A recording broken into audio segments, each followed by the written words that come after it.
గురూజీ 72 గంటల్లోనే ఫోన్లోని అద్భుతమైన జ్యోతిష్య పరిష్కారం చూపిస్తారు.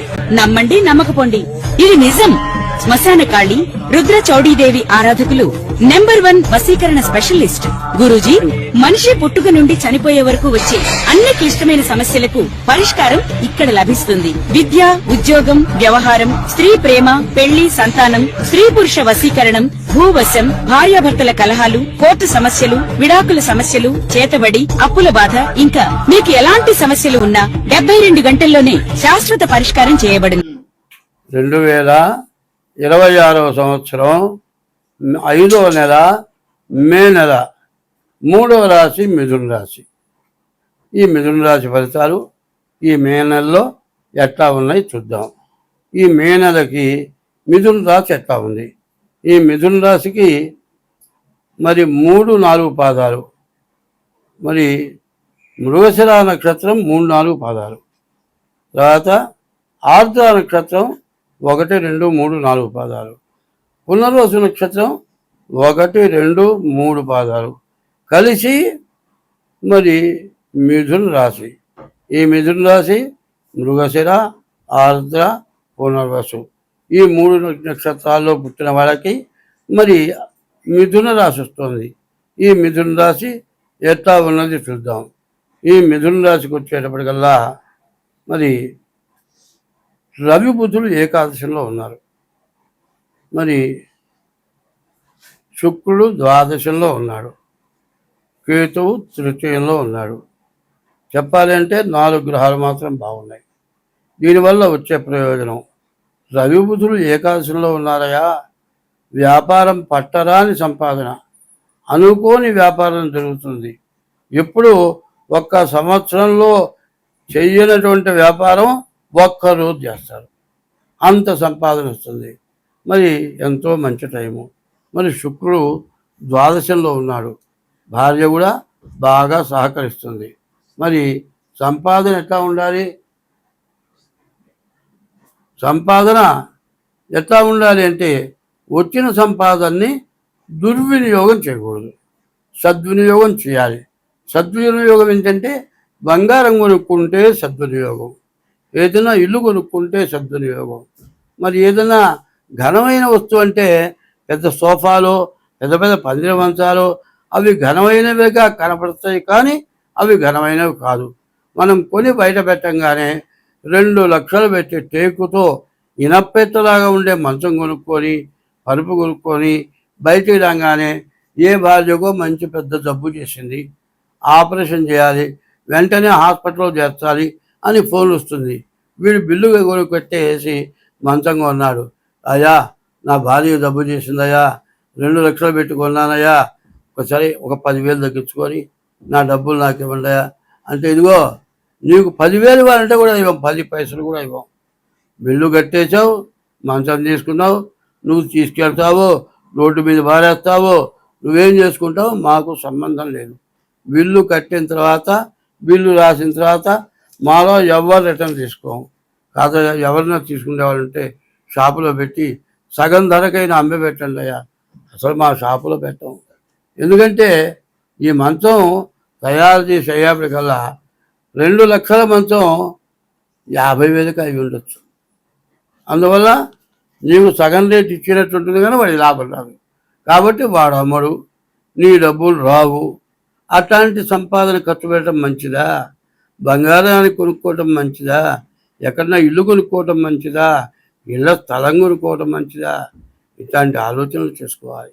ఇట్లాంటి ఆలోచన చేసుకొని ఇవాళ ఊరి బయట స్థలమే కొన్నామండి, 10 ఏళ్ళు వచ్చేవాడు చుట్టూ ఇల్లు పడ్డాయంటే ఇవాళ గజం 2,000 కొంటే అది 25,000 అవుతుంది, ₹1,00,000 అవుతుంది. దానివల్ల లాభం వస్తుంది. ఈ పందిరి మంచం కూడా ఇంట్లో పెట్టుకుంటే మరి కొన్నాళ్ళ పాటు జనం పెరిగేప్పటికల్లా ఈ మంచం తీసి పారేయాలి, అర్థం అవుతుంది. మరి దేనికి ఖర్చు పెడితే బాగుంటుంది? ఎందుకంటే ఇంత వివరంగా ఎందుకు చెబుతున్నానంటే అనుభవం ఉన్నది కాబట్టి చెబుతున్నా. ఒకప్పుడు మంచాలు కొన్నాను, ఇల్లు అడ్డమైపోయింది, మంచాలు బారేసాం, మళ్ళీ మంచాలు అవసరం వచ్చినాయి, మళ్ళీ మంచాలు కొన్నాం. ఏమిటయా అంటే కింద పడుకోగలిగిన రోజుల మంచాలు ఎందుకు? కింద పడుకొని 2 రోజుల మంచం కావాలి. కింద పడుకోలేని 2 రోజులు తప్పనిసరిగా ఇప్పుడు మంచం. ప్రతి వాళ్ళు కూడా కింద కూర్చోలేరు, కుర్చీలో కూర్చుంటారు, టేబుల్ మీద కూర్చొని భోజనం చేస్తారు, మంచం మీద కూర్చొని ముందు టేబుల్లో కూర్చోవేసుకొని అన్నం తింటారు. ఇవాళ మన పరిస్థితి ఏంటంటే కింద కూర్చోలేము, కింద పడుకోలేము. కాబట్టి మంచాలు కొనాల్సి వస్తుంది. కానీ కొనేవి ఎట్లా ఉండాలి? వస్తువు మళ్ళీ అడ్డం చేసేసేయాలి. ఎట్లా ఉంటుంది? మంచానికే మంచం గోడకు ఉంటుంది, మనకు అవసరం లేదు. లేచి క్లిప్ పెడితే ఆ గోడకు పోయి నిలబడుతుంది, ఇల్లంతా వాడుకోవచ్చు. ఇట్లా రకరకాలైన మంచి మార్గాలు ఉన్నాయి. ఆ మంచి మార్గాలని సద్వినియోగం చేసుకోవాలి. ఇల్లు కట్టేటప్పుడే ఇట్లాంటివన్నీ ఏర్పాట్లు చేసుకోవాలి. అదే కాకుండా ఆక్రమించే వస్తువులు కొనకూడదు. ఆక్రమించకుండా ఖాళీ స్థలం ఎక్కువ ఉండేట్లుగా మరి రవిబుధులు బాగున్నారు, శుక్రుడు బాగున్నారు, మంచి వ్యాపారం, కుజుడు బాగున్నాడు. కుజుడు వల్ల ఇల్లు కొనుక్కోవచ్చు, స్థలాలు కొనుక్కోవచ్చు, పొలాలు కొనుక్కోవచ్చు, వివాహం, మంచి భార్య వస్తుంది, మంచి విద్య వస్తుంది. ఈ విద్య వల్ల బాగా చదువుకున్న తర్వాత విదేశీయానం, విదేశాలకి వెళ్ళటానికి వీలవుతుంది, మంచి భార్య వస్తుంది. అన్నీ బాగున్నాయి. కేతువు బాగున్నాడు, నీ స్వభావం కూడా మంచిగానే ఉంటుంది. అయితే అన్నీ బాగున్నాయండి. మనిషికి 9 రంధ్రాలు ఇచ్చాడు, 2 చెవులు, 2 కాళ్ళు, 2 ముక్కులు, నోరు, అది మొత్తం ఒంటేలు ఒకటి, 2 ఏళ్ళు ఒకటి, మొత్తం 9. ఈ 9 రంధ్రాల్లో ఏది పనిచేయకపోతే మన గతి ఏంటి? అట్లాగే అన్నీ అవసరమైనవే, అవసరం లేనివి లేవు. మరి ఇంత బాగుంది కదా, మరి రాహుకేతులు ఇద్దరు ఏం చేస్తారయా? 7 గ్రహాలు బాగున్నాయంటే సూర్య చంద్రులనే పట్టి పీడించారు. గ్రహణం వస్తే ఇంత మంచిని కూడా మింగేస్తారు. అందువల్ల ఈ 9 రంధ్రాలు ఎట్లాగో 9 రంధ్రాల్లో జ్ఞానేంద్రియాలు లాంటివి ఉన్నాయి. ఆ జ్ఞానేంద్రియాలే రాహుకేతువులు. ఆ రాహుకేతు వల్ల ఇబ్బంది జరిగితే చాలా ఇబ్బంది పడతారు. కాబట్టి ఈ రాశి వాళ్ళు బాగుండనటువంటి రాహుకేతువులని, శనిని, గురువుని, ఈ 4 గ్రహాలకి మరి తగినటువంటి శాంతి చేసుకోవటమే కాక డేట్ ఆఫ్ బర్త్ ద్వారా జాతకాన్ని చూపించుకొని మీరందరూ కూడా ఇబ్బంది లేకుండా సుఖంగా ఉండాలి. కొంతమంది అడుగుతారు, ఏమయ్యా ఏందా నువ్వు చెప్పేది, మరి ఇది బొక్కలు అంటావు, రంధ్రాలు అంటావు, ఇవన్నీ అంటావు, ఏమి నిజంగా నీకు అన్నీ ఉంటేనేగా, ఏం లేకపోతే నువ్వు ఎందుకు పనికి వస్తావు, అన్నింటినీ ఎట్లా జాగ్రత్త చూసుకుంటావు? అన్ని రకాలుగా గ్రహాలు చూసుకోవాలి. 9 రంధ్రాలు, 9 గ్రహాలు ఉన్నాయి. ఈ 9 రంధ్రాలు కూడా 9 గ్రహాలు మరి పట్టుకొని ఉన్నాయి. వీటిని సరి చేసుకోవాలి. మరి ఎక్కడ ఎక్కువ ఖర్చు పెట్టాలి, ఎక్కడ ఎక్కువ, మరి కన్ను ఉంది, చేతికి పుల్ల తగిలితే పర్వాలా, కాలి కింద పుల్ల పెడితే పర్వాలా, కంట్లో పుల్ల పెడితే కన్ను కాలిపోతుంది.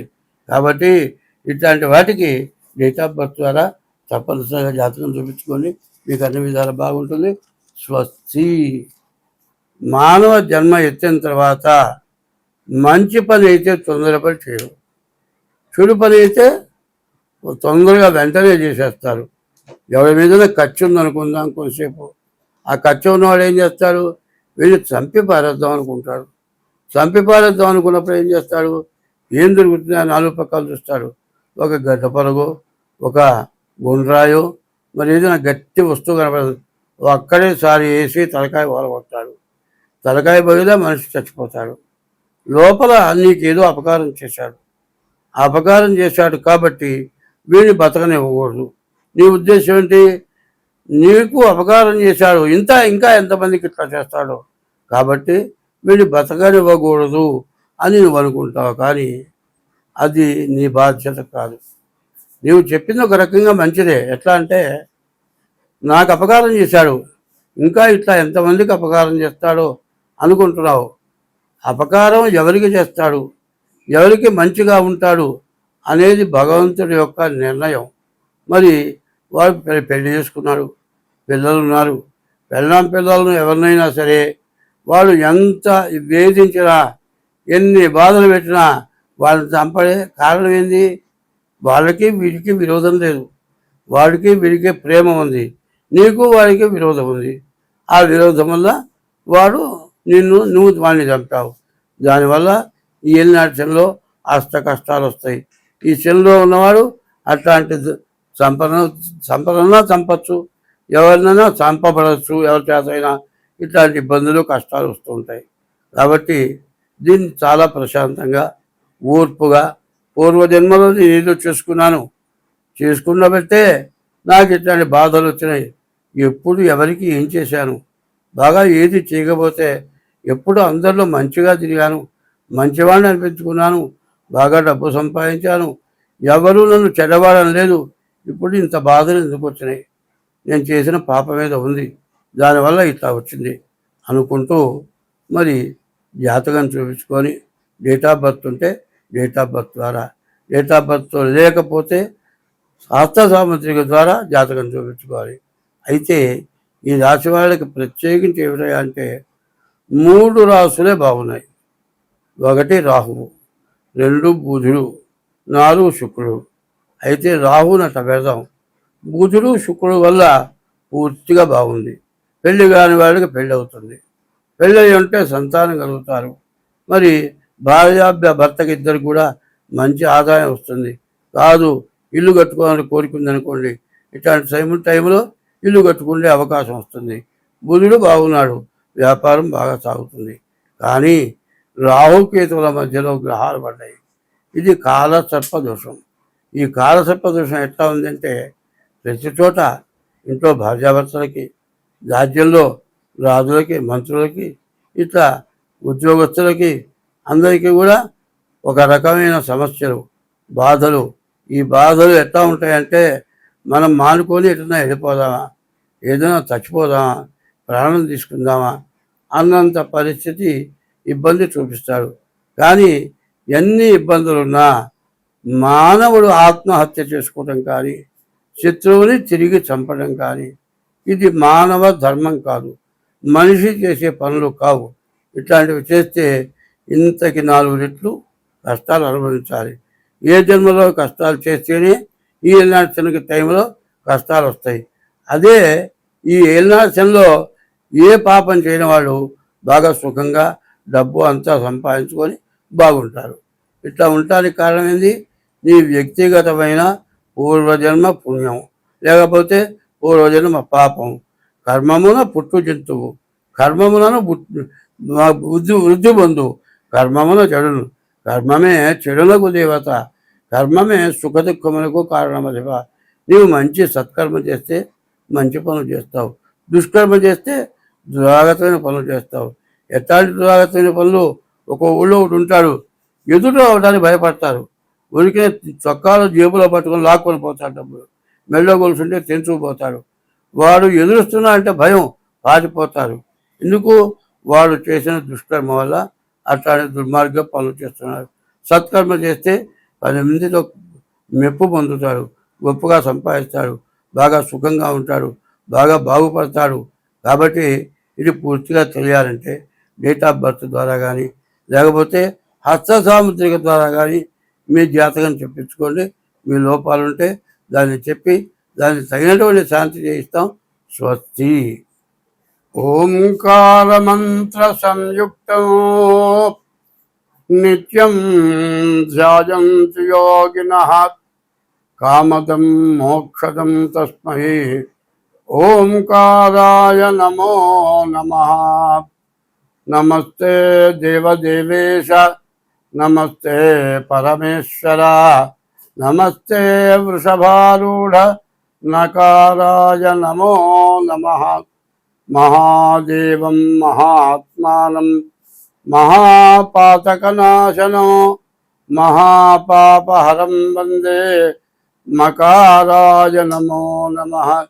శివం శాంతం జగన్నాథం లోకానుగ్రహకారణం శివమేకం పరం వందే శికారాయ నమో నమః.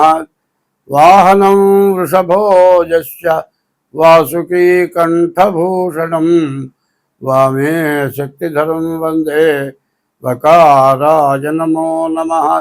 యత్ర కుత్ర స్థితం దేవం సర్వవ్యాపినమీశ్వరం యల్లింగం పూజయే నిత్యం యకారాయ నమో నమః. 2026వ సంవత్సరం